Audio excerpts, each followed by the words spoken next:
All right, so what we're going to talk about in this segment is Washington's presidency. And I know we're kind of bouncing around, but I just want to hit some high points. And like I said, once I get to campus and get in front of you, we'll get all these things straight. There will be some things you have to answer uh, at the end of this, so I want to kind of get that stuff posted and get it to you, so you can like check for your understanding.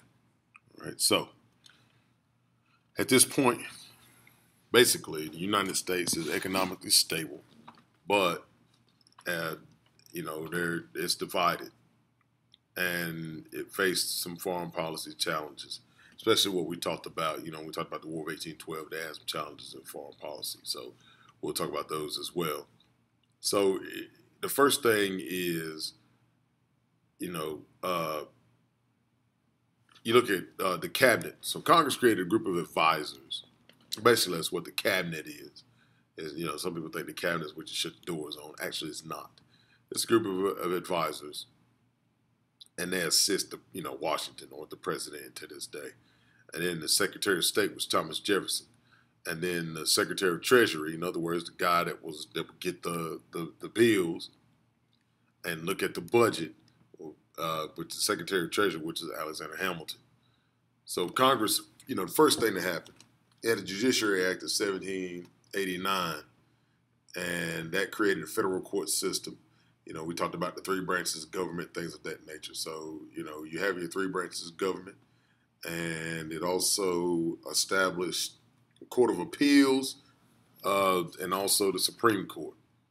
So it goes in levels. You got district, then you have appeals, which is at the state level, and then you have the Supreme Court, which is the supreme law of the land. So now you have you look at the first actions, and what I'm going to do, I'm going to actually put something in place for you. You have the Bill of Rights that came from the Enlightenment thinkers that we talked about earlier. Some of you, when I was sitting there, when I was actually on campus for the first day. And what these amendments do, these amendments protect the individual rights and the limits, and it limits the federal government's power. The major amendments were the first, fourth, and the fifth. Also the sixth, and then the 10th. But it was 1 through 10. So, you have freedom of expression. You have, people can't just come in and search your house, which was pretty much because of the British government. The lobster backs or the redcoats would come in and just search your house for no reason, take whatever they needed, and then due process of law, and you can't be tried twice, and you can't, you basically can't incriminate yourself, and then speedy trial as fast as possible, and then the powers not listed for the federal government are reserved for the states.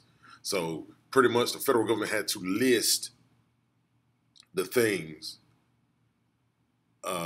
that the powers that they had, and whatever they did not list, then that's automatically rights to the state government. So it's almost like by default. So how are you going to fund the government? And I like this graphic. The government has to have money, and the legislative branch, their job is to raise money. And how do you do that? Well, number one, you need a strong economy, be able to buy and sell things. And then you also need tariffs, which are taxes on the imported goods. So that's like, for example, if you can buy a Chevy Malibu, or which is American-made vehicle, or you can buy a Lexus, which is a foreign import or foreign vehicle. And what you have to do is you pay an extra tax on the vehicle that is actually imported from overseas. And that's what helped the economy. And the reason why tariffs help the economy, because it protects American businesses from foreign competition. It deters people from buying overseas. And if you do buy overseas, then you have to pay a strong tax that's added to that. But then the bad part about it is, just like it said here, that, almost like a get back or a gotcha, is that your stuff that's shipped overseas have a tax on it as well. So Hamilton had his job cut out when he developed the economic plan for the country. But here's the financial plan. Tariffs and excise taxes, in other words, just taxes, you had the tariff of 1789, which was passed by Congress, and it was a tariff on all foreign goods. And then Congress also passed the excise tax on whiskey and things of that nature. So they paid the government. This paid for the government and Hamilton's financial plan. So that's what the taxes did. It kind of funded his financial plan. The North favored it because it protected American businesses. Now the South and the West were angry because it taxed their exports. And then all of a sudden, the South and the West, they were hit the hardest by the whiskey tax as well. Because basically, and that's why it was dubbed the whiskey tax. Because like I said, basically what they would do is they were heavy agricultural based. And so when they send their things over, people wouldn't buy them because they were deterred as well. So again, it was almost like slap me, I'll slap you back. War bonds. Basically, war bonds is simple. You buy bonds by giving the government money to fund a war. However, that money, that bond matures over time. It gains interest. And so you're giving the government money right now, and then you take that bond and cash it in, you get that money back. So that's what it is. The government paid back citizens that had loaned war bonds to pay for the Revolutionary War. Now, I know people that still have war bonds, and actually my grandfather has about 277 war bonds, and they're up to about $150, $160 a piece. So people buy these bonds, they just hold on to them, and then hopefully they mature. So it's almost like investing money. The North favored this since they own most of the war bonds. The South and the West were mad. South and the West are kind of like in together. And the reason why is because it hurt them. It hurt them big time because it basically benefited the North and nothing for the South. So in this financial plan, you think about these things. It's about the federal government. It paid for the debts that were owed, and the reactions were obviously like I said earlier. North was like, all right, we're good because they are a heavy industrial base. It protected the business owners. That's where most of the business owners stayed. And then you have the South and the West. I mean, they were not given any power. They benefited nothing from the war bonds. And, sorry. All right, so Hamilton's plan also, it managed the country's economy and the national debt. It kept it in check. It kept it in check big time.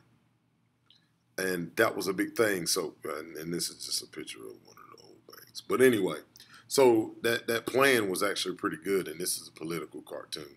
It basically,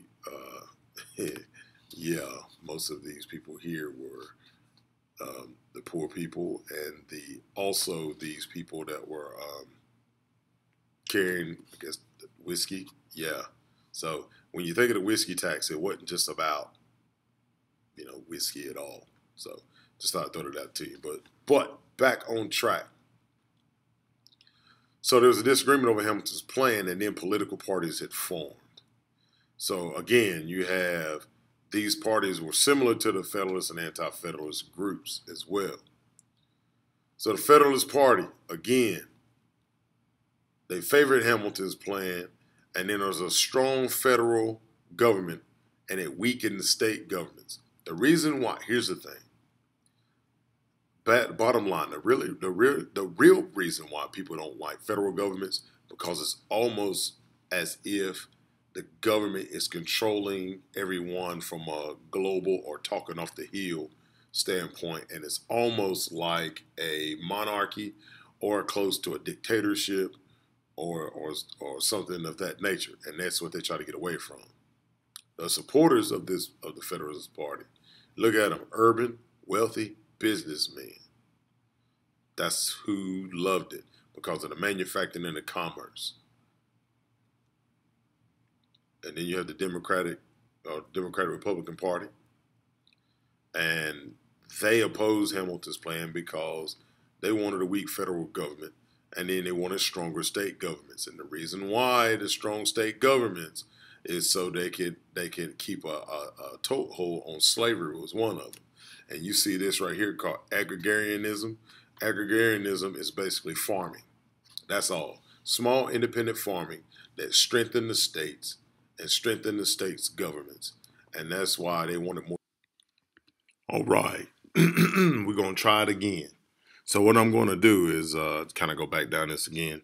You know, again, that word agrarianism, small independent farms.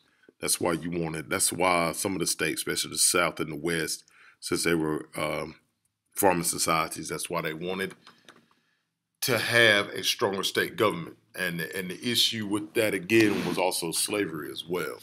Slavery is going to rear its head up a couple different times as we head to abolition. All right, so here's the thing.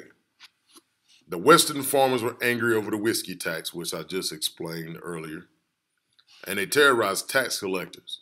They beat the tax collectors up. They um, they beat them up. They did all kind of stuff to them. Tarred, feathered, which people think, oh, tar and feather. That's like not good. That's just something that's gonna be irritating. But you imagine, I don't know if you ever had tar on you, but imagine being tarred and feathered. It takes weeks upon weeks upon weeks to get all of that off of you. I've never been tarred and feathered before, but I did like kind of go into the research of being tarred and feathered and how intricate process that was to emancipate yourself from. So, what was Washington's response? Good old George Washington. He didn't just personally sent 15,000 troops to crush the rebellion. Now, here's the issue. Think about the diplomacy behind that. Think about the diplomacy of sending, number one, sending troops to be a form of your military police, but also you led 15,000 troops to go squash the rebellion yourself. Some people didn't like that. Some people said this is almost like King George and what he had going on, about sending the British troops in throughout the colonies and making sure nobody rebelled and things of that nature. So, why was this important? Such action was impossible under the Articles of the Federation. Stopping the Whiskey Rebellion proved the strength of a new constitution. So that was the upside to it. The upside to it was, the rebellion was illegal. It was illegal under the Articles of the Confederation, which is also known as the Constitution, because you can't rebel. The key word is peaceably assemble. So that's pretty much why he had legal action to do it. Now, you think about it. Did he have the right to do it? Was he just showing his military muscle? Or was he acting under that new constitution? That's what some people argue. Ah, yes. What we talked about in that War of 1812 screencast, if you haven't looked at it already, we talked about foreign policy. Foreign policy was big to America. If you look at some of the events that were going on in Europe, 1789, America gained its independence during the Treaty of Paris. The next thing was that the American standpoint of rights and things of that nature, it led to the American Revolution from 1799 to 1789 to 1799. Excuse me, I got my facts mixed up. All the years started to run together after about 300 years. But anyway, so then the next thing was this. The next thing was it got a little out of hand because you had this thing called the guillotine. And the guillotine, they were actually cutting people's heads off with the guillotine.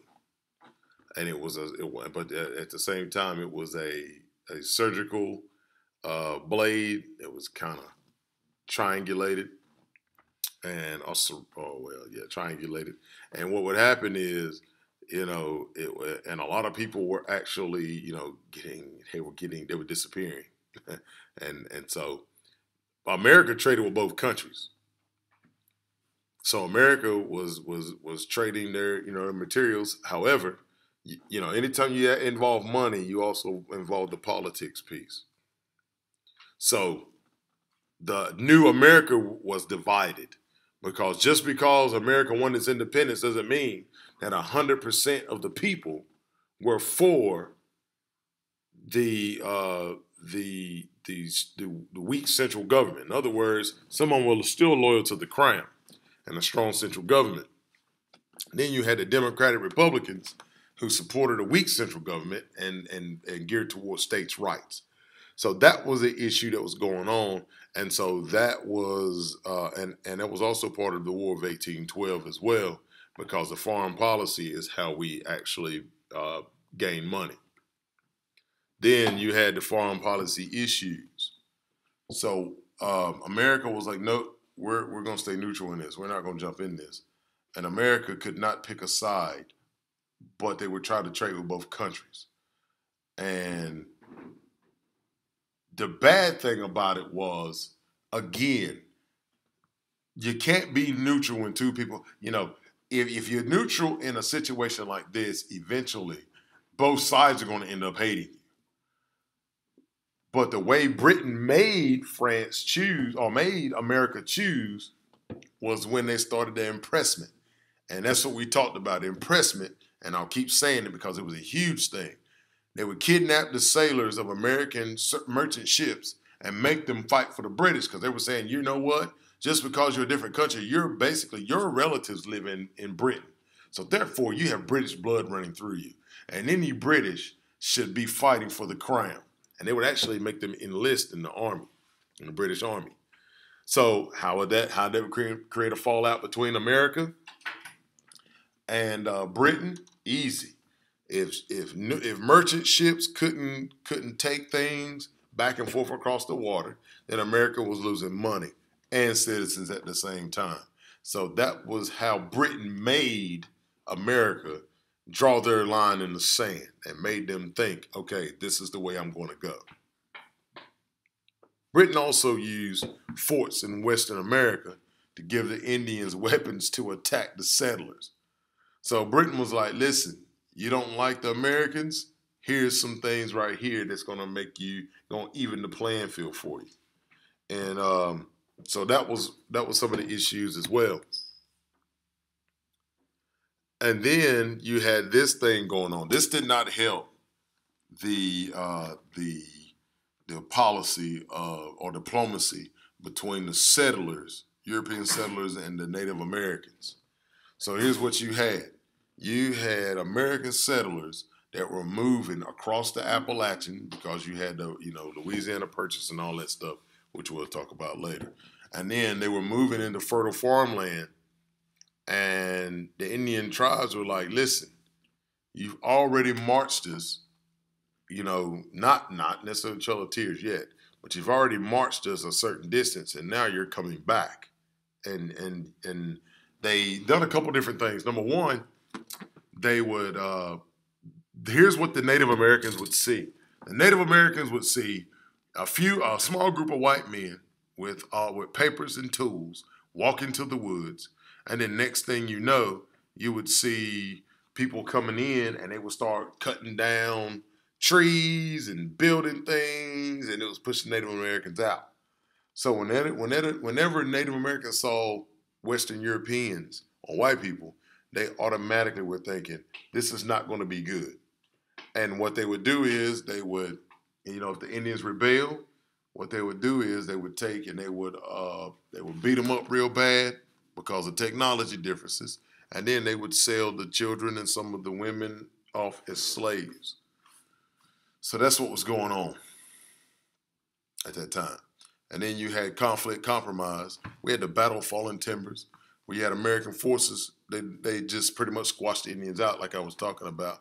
And then, you had the Treaty of Greenville, where it drew pretty much a definitive line between American territory and the settlers for the Native Americans. So that was like the policy under George Washington. That's kind of the progression, and that gives you pretty much the lifespan of his presidency. Even though, yes, he was great, but however, what were some of the things that George Washington tried to accomplish? And one of the biggest things, like the first thing was, he kind of redone the government whenever he built a cabinet to give him the advisement of how to run the government. So, anyway, if you have any questions, drop me a line. You'll have something right after this that I'm going to put into Canvas. And if you need to, research it so we can get it taken care of. And I will talk to you later.